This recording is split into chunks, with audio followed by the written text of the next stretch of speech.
I wish Moana Pasifika every success. They're the team right now that everyone's talking about.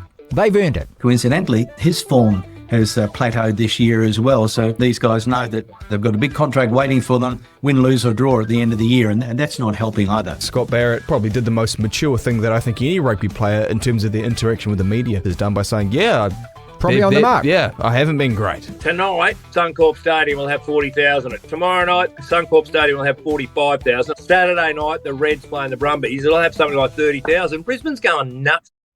Welcome to the DSPN. John Walker wins the 1,500 metres gold medal at the Olympic Games. The All Blacks have won by 29 points to 9. The Devlin Sports Podcast Network. Welcome to the podcast, people. Welcome again. Well, if you're joining us for the first time, just welcome Martin Devlin and Lachlan Waugh doing the DSPN. Greg Clark, guests on the show today. Clarkie, domiciled in Fiji during the Super Rugby season. He calls all the Drua games. Going to be great to catch up with him.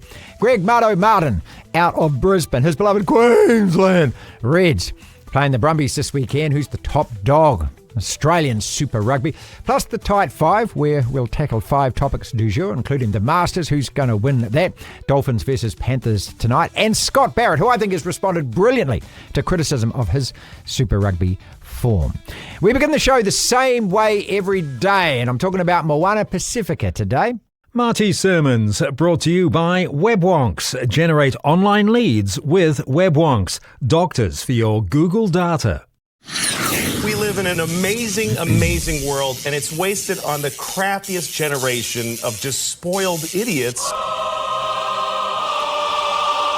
Come on down, MP. Moana Pasifika are exactly what Super Rugby needs. Who doesn't love this team, and how can you not want them to succeed? Unless, I suppose, you're a Blues fan fearing what they might do to your season on Saturday afternoon. Moana Pasifika have come of age. They're making history right now. Back-to-back wins for the first time in the comp, on the verge of the top 6, a bona fide finals threat. And it's glorious, it's brilliant to see, because this is what they were always meant to be. Not some novelty side making up the numbers, not some side put in there to placate some DEI wokeness, whatever conspiracy theories attached to that.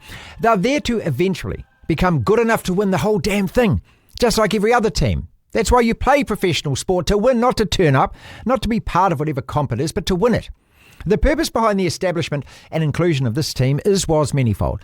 Some of these dreams short-term, some of them long-term, but all connected and part of an overall success-driven achievement plan. And I've got to emphasise that success-driven bit. The immediate goal was always aspirational, increasing the opportunities, creating extra pathways for Polynesian players to make it as professionals, especially important for those young men still living in the islands where resources, as you know, are obviously very scarce. Then there's that old chestnut called owning the means of production for once. The rugby world has been pillaging players from the Pacific Islands forever. All countries have benefited from this. Bar South Africa, there isn't another international team of note in either hemisphere that doesn't have expat Tongan or Samoan or Fijian players amongst their first choice starters. All that talent exported offshore, that acumen, that experience, gone and given to every other world rugby rival. Giving more players the chance to succeed and overachieve in this super comp can only help strengthen the overall competitive abilities of all the PI international sides. And isn't that what World Rugby have said was their intention ever since Manu Samoa shocked the old establishment by beating Wales to blast into the quarterfinals of the 1991 Rugby World Cup? Yes, it was. Well, you see, 3 decades later, it's hardly happened, has it? A lot of talk, a lot of wishful thinking, not a lot of actual, not a lot of here's how practical. Hence the need for a team like MP. Identity, vision, talent, pride, purpose, achievement. These aren't buzzwords on a whiteboard at NZR. Team physically established, actual goals set. Then you get on to the economics bit.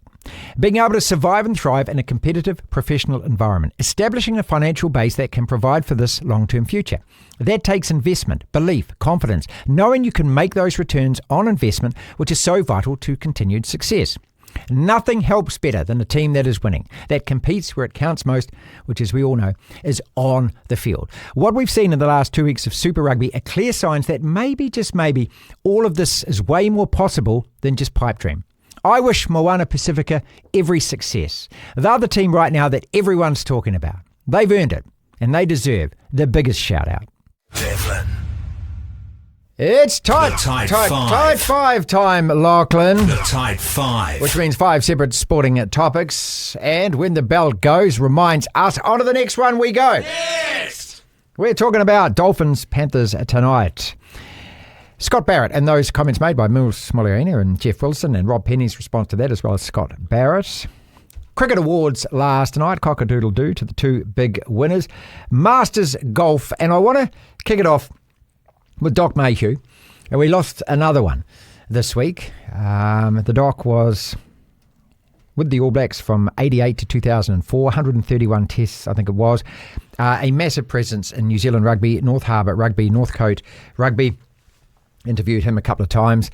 Once I remember during COVID, and we did a big long interview with him on another radio station that I was working on at the time. What an absolute gentleman of a man, what a prince of a man, and made a huge impact.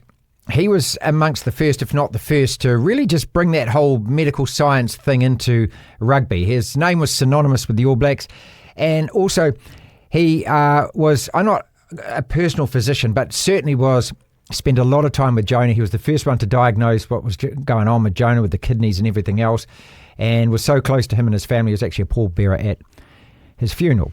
So yeah, really sadly missed. I just want to mark that moment. He's a great man, and if you did get to meet him, he was a hell of a lot of fun to be around, and yeah, very sad. Well said. I don't know much about him at all, purely because my life as a sporting fan started sort of around the time that he probably left the All Blacks. But based on the tributes that have come in, no, comes across as not only brilliant at his job, Doc Mayhew, but also a very nice person. Yeah, and I just got to say, and I know that he'd be smiling because I know I'm going to say this, didn't have a great success at the World Cups, did we, Doc? I mean, you were there for a long time, pal. Yeah, one just before and then one not long after. Yeah. No, very, very sadly missed indeed. More rugby. Yes! I love this. Mills and Jeff, can I call them by their first names? I know them well enough. I think I can call them by their first names. Met enough times, spoke enough times. Not giving it to Scott Barrett, but saying that Scott Barrett hasn't been in the greatest form in Super Rugby this year. There are two aspects to this. Well, many aspects, but two aspects I want to bring out. Scott Barrett's response was great, where he said, yeah, they're pretty much on the mark. And then Rob Penny, Crusaders coach, was even better, where he's come out and says, as much as I love those two guys, you never played in the forwards, mate. Okay, you never played. This is exactly what we want in Super Rugby, isn't it? I don't care what was said or whether anyone's right or wrong, because no one's right or wrong. We want debate. We want interaction. We want conversation. We want people to bring things up, and then all of a sudden the rest of us can gnaw into it like a bone and say, was he, is he, was he? And then, of course, the Scott Barrett versus Ardie Savea, who should be captain thing, and we've been talking about that this week as well. So I like every aspect of this. None of it has been nasty, none of it's malicious, but it just is it's a narrative that's been really good to sort of talk about all week, hasn't it? Yeah, it's actually been quite a nice, well-rounded story, if you can call it a story. Long-winded way of saying it, my bad.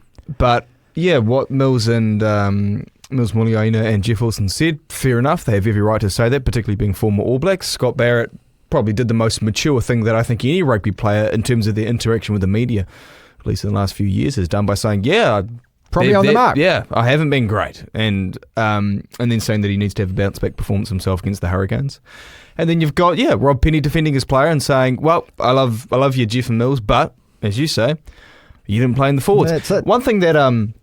great comment from Rob. I think it was excellent. I don't want to try and be negative or throw a spanner in the works, but my first thought was that a few years ago, Richie Moana, his response to fans criticising All Black performances, I think it was 2022 when we were losing quite a bit, he said, well, we're not too worried about the outside noise and what the fans think, we're just worried about ourselves. And I thought what Scott Barrett said, obviously that's different, this is dealing with the media as opposed to fans, but what Scott Barrett said was the complete opposite. He could have said, well, I don't really care what those guys think, I'm just worried about myself, but instead he went, yeah, they're probably right actually. And I thought that was, as I say, the most mature way he could have responded to what Jeff Wilson and Mills. And look, I got no worries at all about Scott Barrett. He has been one of the most consistent rugby players in the world for the last however many years, maybe 5 or 6 seasons. So he'll be fine when it comes to the All Blacks. Don't worry about that guy. Not to say that he's on par with the great Richie McCaw, but Richie McCaw, you could say right up until 2009, that was his, I think, 9th year playing rugby for the All Blacks. He had been the captain at our worst ever World Cup performance in 2007. He was also there in 2003 when you could argue we probably should have beaten Australia in the semi-final. And in 2009, they had one of their worst years. Yeah, lost 5 games. 3 of them to the Springboks in a row. So, our great players go through pretty tough periods, and our great leaders do as well. And Scott Barrett, might not be in the greatest of form, but last year I don't think he did that bad as a captain. I think compared to him, that's the thing. Like, I mean, when a player is that good, it's like if Artie all of a sudden had a couple of average games, it'd be like, hang on a second, you're Artie Savia. You're meant to play like this every time you play, right? Well, Artie's had stretches of the last few years where he hasn't been great either. Yes. The Masters, who you got? I feel inclined to say John Rahm based on my checkered past with him. It's the kiss of death with John Rahm. Yeah. Every time you bet on Rahm, what happens? Every time I bet on John Rahm, I don't hit, and then when I don't bet on him, he does well. Yeah. I think he won, was it the PGA Championship in 2021, which I think might have been his first major. I could be wrong, but I bet on him so much. First time I didn't bet on him in that year, he won the PGA Championship. I'm Rory. Yeah. I'm on Rory. Rory's been watching Bridgerton. Yeah, watching Bridgerton, and he's been reading John Grisham novel. As soon as he started talking to Rory about the gremlins, no, they're not in my head anymore. Except, mate, they're eating you alive, mate. For answers now.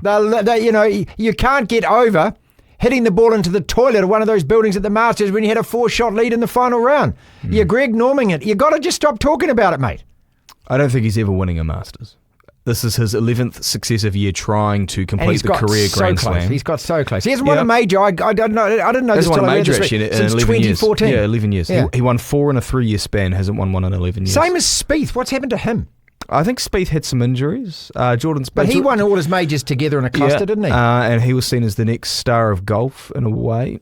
I think it was injuries with Spieth. But then he sort of came back and won. I don't know if he won a major, but he won some tournaments. What about John Day? Don't you love this story as well? John Day, our colleague. John Day, sorry, John. You're at home looking after the baby. No, Jason Day.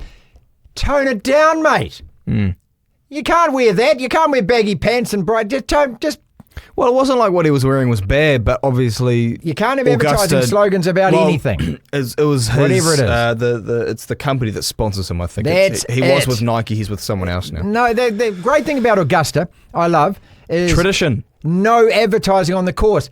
But none of these. They kick you out. They hold on to tradition. It's a bit like Wimbledon with the whites. It's perfect, isn't it? It's like Test cricket with the whites. It's just one tournament, and I like it. I think it's, don't make too much of a noise about it. Jason Day was happy to accept it. Because John Day's in your head. Well, you're doing his bloody job every morning, mate. I'm doing his job, yeah. Dolphins, Panthers tonight. Who you got? Panthers, I think. I didn't think they were that bad against the Cowboys last week. I just think the Cowboys... No, they actually played pretty well. I actually thought Cleary wasn't too bad last week. But your Dolphins came good. My Dolphins. I liked the Dolphins when Wayne Bennett was their coach. I don't know what it is. I don't like the Dolphins this year.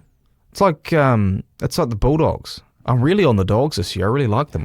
For me, they're prime time viewing. No Bulldogs fan wants to hear you say that. Well, I'm not quite like you with the Devlin curse. There's no war curse, not yet at least. It feels like a step too far for the Dolphins to win this one. They are at home, but I think the Panthers are a better side. A streak of 1 win against a good Titans side, to be fair. Yeah, and away from home. But if the Panthers lost, I wouldn't be shocked. Because they've been losing these kinds of games this year. If the Panthers lose, can they still make the 8? That would be one. They'll be 1-5. Statistically, yes, they can. There's teams that have started 0-3, teams that have started... I think, I could be wrong, I'm pretty sure Manly in 2009 started 0-4 or 0-5 and still finished 5th. And then I think in 2021 they might have started with a similar record. Yeah, they can still make 4th. It. But psychologically... So psychologically, this is a team that's won 4 premierships in a row. Exactly. I only just brought that up just to kill the argument cold because, come on, this is the Panthers, For betting purposes, obviously, I want them to miss the top 8 because I have $50 on them to miss the top 8. That's $50 the TAB just going back pocket. Thank you, that's a banker. Did you waste $50 on that? Hold up, right now, what's their record and where are they sitting on the table? You wasted $50 on that, they won't make the 8. What's their record and where are they sitting on the table? Okay, well, I'll put $50 on the bar that says they are making the 8. It's a simple question. Double they it up. are currently tied for Double it up. bottom. $50 they have says 1 win from 5. You and me are going out for lunch, okay? $50 says that they are making the 8. So do I get your $50 if they do make that on top of the $300-400 I'll get from Bet365? Well, in that case, you can pay for both in that case. This is a strange bet. Final topic. All right. Panthers will win. I think Panthers will win. And we've got to say congratulations. I'm not going to dwell too much on this. I didn't actually watch the awards. I find these awards punishing, but I always love the fact that the winners win and they deserve to win. I'm talking about New Zealand Cricket Awards, which are last night. Amelia Kerr and Matt Henry. Greedy buggers. They won 4 trophies each. What? Yeah. You know? 8 between them. Yeah, what about somebody else getting one? But Matt Henry's just been, it's not just this year actually, he's been dynamite for the last couple of years, hasn't he? Maybe even 3 years. He's been our best bowler, no question about it. Kerr, of course, has just been our best player for 3 years, 4 years? Yeah, she's won the award 3 years in a row. But the thing about Matt Henry that's really cool is that for so long he couldn't get into the test team because he didn't have a good test bowling record or first class record. And he only played white ball cricket and then he got put into the red ball team. I'm amazed he's not at the IPL. Why isn't he at the IPL? Don't know. Because every other player, sure. Why isn't he bowling at the IPL? He's one of the best in the world. Why isn't he? You know what's a really strange story, just quickly off the side, well done Matt Henry, and it's great to see him become a great test bowler, is Glenn Phillips in the IPL. So he is with the Gujarat Titans, and he was picked up in the auction. And as far as I am concerned, Glenn Phillips is one of the best white ball all-rounders in the world. Yeah, no question. And he hadn't made an appearance through the first couple of games, which, at least according to Indian media, was strange. Then he comes on as a sub in their third game the other day and gets injured pretty early on with a groin injury, and now he's out.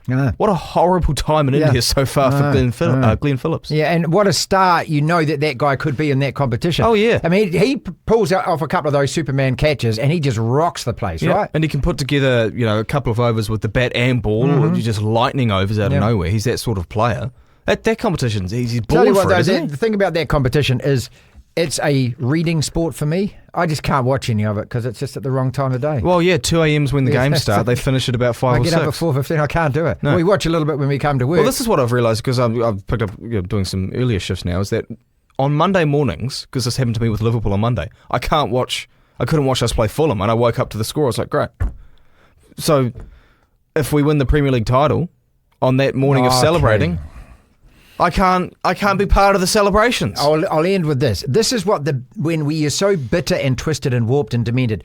I'm hoping one of the other English sides wins the Champions League only because it's going to take the gloss off the Scousers winning the title. You're going to be so sour about it, the fact you got knocked out of Europe early, and that title's going to be a second prize for you if one of the English teams win it. If Arsenal go on to win it, you're going to be sick, aren't you? I can't stand it if and Arsenal as a Man win United fan, the idea that the Scousers are sick, that makes me happy even though we're shite. That makes sense. How twisted and weird is that? That makes sense. I mean, if Aston Villa won the Champions League, how great would that be, though? And Marcus Rashford, scores the No, but what if they What if they beat Arsenal? What if Arsenal get all the way to the final? They knock out Real Madrid. Let's say they then take on, I don't know, Bayern, or Barcelona, or someone big. Knock them out, get to the final. Aston Villa, and then they lose. How great would that be? DSPN.